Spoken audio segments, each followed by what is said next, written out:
Indung isuk-isuk tos pakpikpek nyadiakeun ke keluargana dahareun jeung sajabina.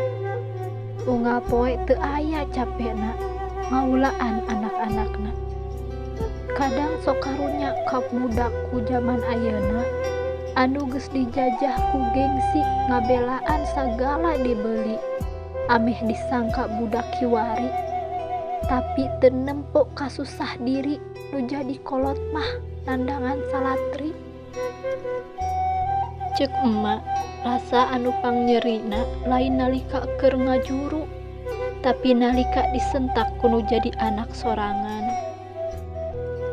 Matak cing inget nu tara ninggalkeun urang salian ti Gusti anu Maha Suci teh nyaeta doana Indung anu moal manghitungtung. Hade gorengna Indung, anjeunna tetep surga urang. Hade gorengna bapa, anjeunna tetep pahlawan urang.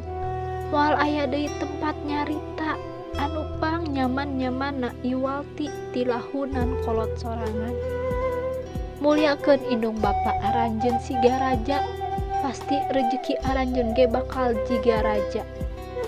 Mumpung Indung bapa masih aya di dunia, jaga salila maranehna aya.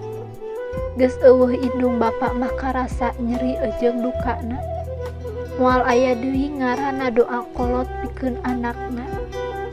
Indung ngaraksa, ngaping, ngajaring, najan kengeng karudet karungsing. Teu weleh Indung mah deudeuh mika asih mika cinta kanu jadi anakna.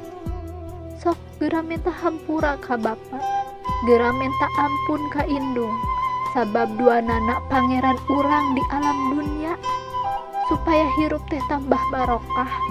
Mugi awe atuh Gusti Allah masihan surga tanpa hisab kanggo ibu rama urang sadayana.